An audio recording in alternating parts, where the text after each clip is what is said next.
Mr. Wilson was a very rich man, but he had no children. When he died, he left his house and his money to his nephew, Mr. Humphreys. Mr. Humphreys was surprised, because he had never met his uncle, Mr. Wilson. Mr. Humphreys left his job in an office. He went to live in his new house in the country. Mr. Humphreys was shown round the house by Mr. Cooper. Mr. Cooper was the estate manager. His job was to look after the house and gardens. "It's a fine house, Mr. Humphreys," said Cooper. "We all hope you'll be very happy here. The gardens are beautiful. I hope you like gardens, Mr. Humphreys." "Yes, I do," said Humphreys. "Very much." "Mr. Wilson's grandfather started the gardens in 1780, Cooper said. "The old gentleman went to Italy and came back with some strange ideas." Humphreys looked across the garden. "I see there is a Roman temple," he said. "Yes, sir, there is," said Cooper. "Shall we go and look at it?" The two men walked through the beautiful large gardens. There were many paths, with trees and bushes on either side. The Roman temple was on top of a small hill. There was a pile of stone blocks inside the temple. "What are these stone blocks for?" Humphreys asked. "I don't know, sir," said Cooper. "They came out of the maze." "The maze?" said Humphreys. "I didn't know there was a maze in the gardens. Did Mr. Wilson make it?"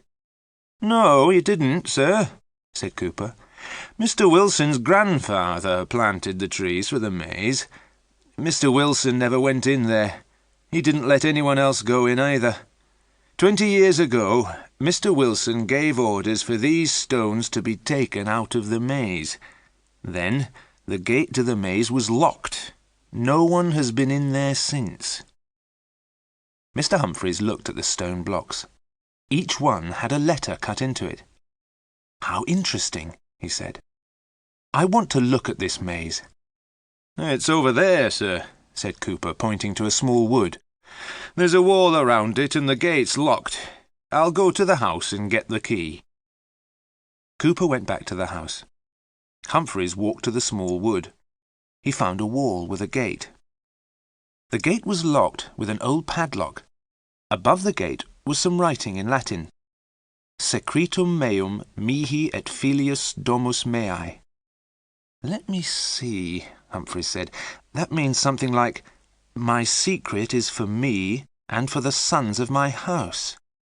Well, I'm a son of the house. The secret is mine, too." He kicked the old padlock. It broke and fell to the ground.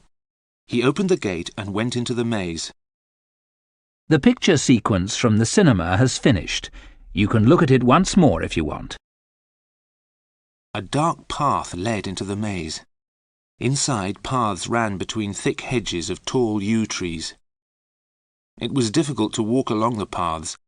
The branches of the trees had grown across the paths. They almost blocked the way.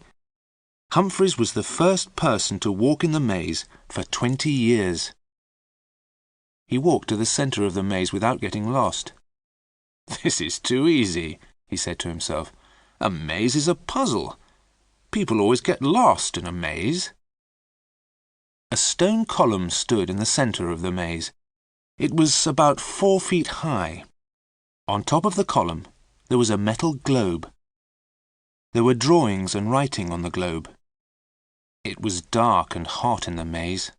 There was no wind. There was a strange silence. Humphreys noticed that the birds had stopped singing. He turned to go. Then he heard something moving in the maze behind him. He looked around. He was suddenly afraid. He thought that someone was watching him. "Ah, there you are," said Cooper, coming round a corner. "I followed your footprints in the dead leaves. I see you didn't need the key."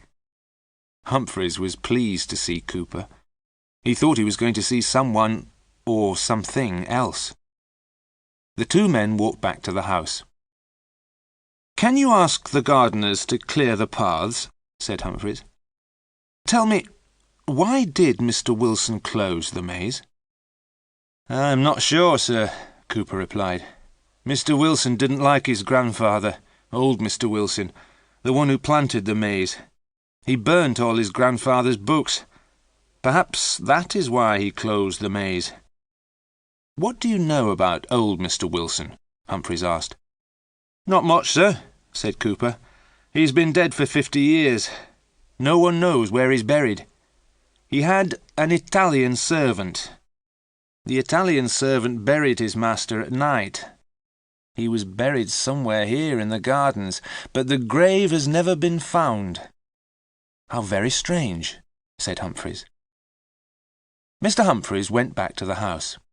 A letter was waiting for him. Bentley Manor, the 14th of August, 1880. Dear Mr. Humphreys, you don't know me, but I am your neighbour. I am writing a book on English gardens. May I visit your garden? I am interested in the maze. I asked your uncle many times to let me see the maze, but he never let me see it. I hope you will let me see it. Also, I'd like to have a plan of the maze. I hope this is possible. Your neighbour, Lady Wardrop. Mr. Humphreys immediately replied to Lady Wardrop's letter. He invited her to visit the gardens the next day. He promised to give her a plan of the maze.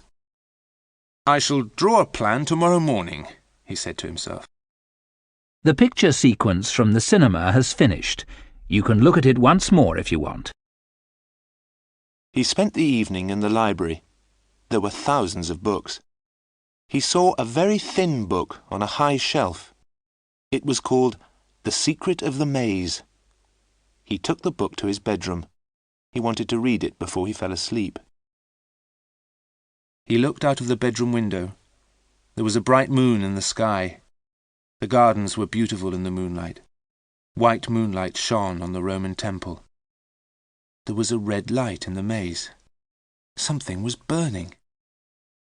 "Of course," Humphreys said to himself, "the gardeners cleared leaves from the paths of the maze this afternoon. They lit a fire to burn all the dead wood and leaves. The fire is still burning." There was one strange thing Mr. Humphreys did not like about the gardens. There was one yew tree, growing alone. It stood halfway between the maze and the house. "I haven't seen that tree before," Humphreys said. "It's in a strange place. I will tell the gardeners to cut it down." Then he started to read the small book called The Secret of the Maze. There was a story in the book about a maze. The story happened many, many years ago. The maze was in a strange land. At the centre of the maze there was a red jewel. The jewel was very valuable. Many men tried to find the jewel. Many men went into the maze, but no one ever came out again. One day, a traveller went into the maze. He saw the pathways clearly. The sun was shining. The traveller found the centre of the maze by the end of the day. The red jewel was at the centre of the maze. The jewel was the colour of fire. A voice spoke to the traveller. "You have learned the secret of the maze." A doorway opened to a beautiful garden. The voice said, "This is the garden of peace. You may go in, but you may never leave the garden again. Choose between the garden and the jewel. You cannot have both." The traveller wanted to be a rich man, so he took the jewel, and the garden disappeared. The traveller tried to find the path out of the maze, but he got lost. Night fell. The creatures of the night came out of the ground. They had no eyes, but they could smell the traveller. They had sharp teeth and claws. They were hungry for flesh and blood. The traveller ran along the dark pathways. The night creatures followed him. All night the traveller ran through the maze. All night the creatures followed him. In the morning, the night creatures disappeared back into the ground. Daylight came, but no sun. A thick white mist covered the maze. The tired traveller walked round the maze. At last he came to the gate. The gate was locked. Above the gate there was a sign. "No man may go out of this gate unless another man comes in." The traveller called through the gate to the people outside. "Come in and let me out. I know the secret of the maze. I have the jewel. Come in here and I will make you rich."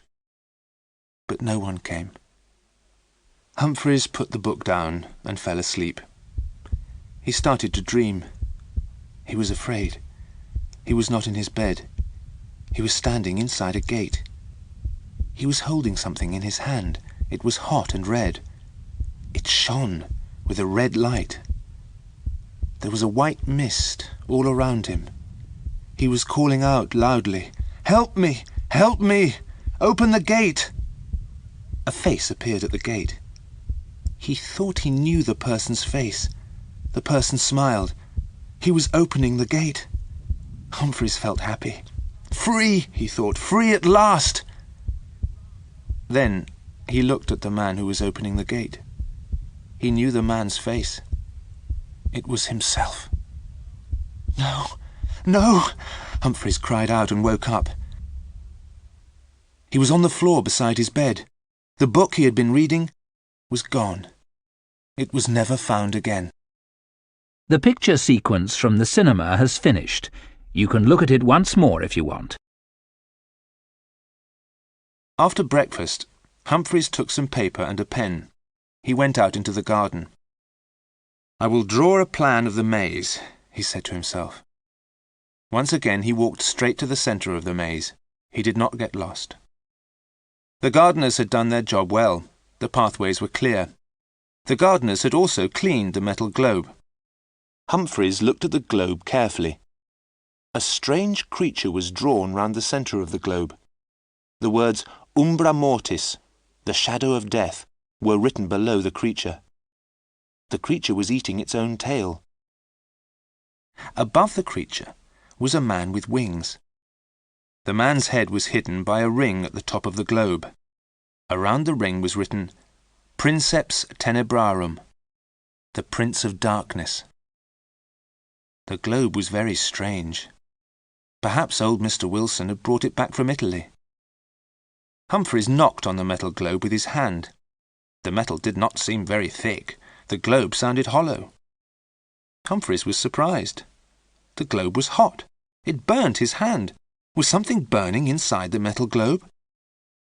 He walked away from the globe. He started to draw a plan of the maze. It was difficult, and he made mistakes. Then it started to rain. Humphreys stopped drawing and went back to the house. In the afternoon the rain stopped. Soon after lunch, Lady Wardrop arrived. "It is very kind of you to let me see your gardens," Lady Wardrop said. "Tell me, do you have a plan of your maze?" "I started to draw one this morning," Humphreys said. "Oh, good," Lady Wardrop said. "Could you let me have a copy for my book?" Lady Wardrop talked about gardens. She had visited all the famous gardens in England. Humphreys listened politely and led her to the entrance of the maze. "Do you know the way to the centre of the maze?" asked Lady Wardrop. "Certainly," said Humphreys. "Please follow me." They walked around inside the maze for a quarter of an hour. They walked round and round in circles. Mr. Humphreys could not find the centre of the maze. "I am very sorry, Lady Wardrop," he said. "I was sure I knew the way. I've walked to the centre twice before without making a mistake." Lady Wardrop was hot and red in the face. "I've seen many mazes," she said, "but not one like this. It makes me feel strange." "Why?" Humphreys asked. "Look," said Lady Wardrop, pointing to a tree. "Here's my handkerchief. We came along here 5 minutes ago. I put my handkerchief on a tree on the right-hand side of the path. Now we've come this way again, but my handkerchief is on the left-hand side." "That's because we've come from the other direction," Humphreys said. "I'm not so sure," Lady Wardrop said. "Also, have you noticed those holes in the ground? There is one on the left-hand side of each corner." "Those are probably where the stone blocks came from," said Humphreys. "We're near the gate. Shall we leave the maze and I'll show you the stone blocks?" He took Lady Wardrop to the Roman temple. He showed her the stone blocks. "Mr. Wilson took them out of the maze," he said. "Each block has a letter cut into it." "That is probably the answer to the puzzle of the maze," said Lady Wardrop. "Put the letters together and they will spell words. When the stones were in their holes, you followed the words to find the centre of the maze. But of course you had to know the words. That was the secret." "Aha! Very simple," said Humphreys as they walked back to the house. "I will let you have a plan of the maze very soon." "Thank you very much," said Lady Wardrop. "Use string." "String? What do you mean?" Humphreys asked. "Tie a ball of string to the gate," said Lady Wardrop. "Take the ball of string with you as you go through the maze. Then you can't get lost." "What a good idea," said Humphreys. Humphreys went to bed early, but did not read. He did not want any more bad dreams. He looked out of the window. He remembered the yew tree growing near the house. But he was mistaken. There was no yew tree. He looked all around. The only yew tree he could see was outside the library. He had not seen it before. The picture sequence from the cinema has finished. You can look at it once more if you want. The next morning, he took paper and pencils and a ball of string into the gardens. He walked straight to the centre of the maze. "How did I get lost yesterday?" he asked himself. He tied the ball of string to the metal globe. Then he walked back to the gate carrying the ball of string. The string went from the centre of the maze to the entrance. Now it was easy to draw a plan, but it took him all day. He finished in the late afternoon and went back to the house for tea. There was a note from Lady Wardrop. The 16th of August. Dear Mr. Humphreys, thank you for showing me the maze. You won't forget to give me a plan, will you? Have you looked underneath the stone blocks? Have they got numbers on them? Yours sincerely, Lady Wardrop. Humphreys decided to look at the stone blocks again the next day. The evening was very hot. He opened all the windows. That yew tree outside the library window will have to be cut down, he thought. It shuts out the light, and the branches are growing everywhere. Some of them are coming into the room. He sat down and started to draw the plan of the maze. He worked until nearly midnight. From time to time, he looked at the window. He thought that there was someone outside. He felt someone was waiting to come in. But there was no one there. It was only the yew tree. He drew the last lines of his plan. As he finished, he saw a black mark on the paper in the centre of the plan. He looked at the mark. But it was not a mark on the paper. It was a hole. Humphreys saw the black hole becoming larger and larger. He looked down into the hole. There was something at the bottom of the hole. Something was coming up and up. Humphreys could not move. He looked at the thing that was coming nearer and nearer. It was grey and black. It was a ball with 2 holes for eyes. It came nearer, and Humphreys saw a face. It was a horribly burnt face. The thing reached out 2 black arms to pull Humphreys down into the hole. Humphreys screamed.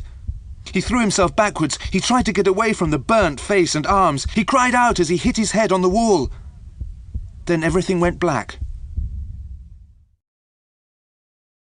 A doctor came to see Mr. Humphreys.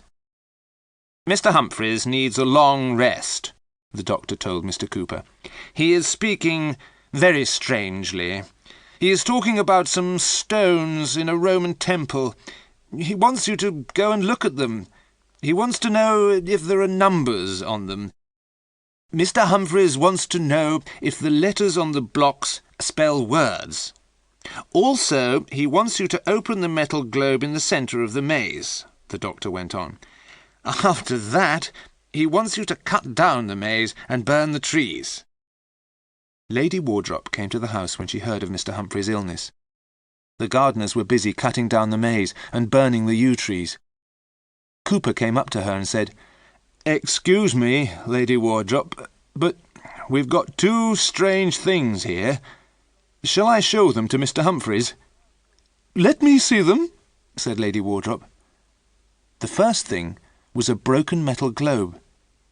Inside the globe was the burnt body of a man. "We think it's the body of old Mr. Wilson," said Cooper. "We never found out where he was buried." The second thing which Cooper showed Lady Wardrop was a row of stone blocks. They were outside the Roman temple. "There was a number on the bottom of each block," said Cooper. "I put them in order. I'm afraid I don't know much Latin, Lady Wardrop. Can you tell us what it means?" The words on the blocks said, "Penetrans ad interiora mortis." "I think it means the path to the centre of death," said Lady Wardrop. The picture sequence from the cinema has finished. You can look at it once more if you want.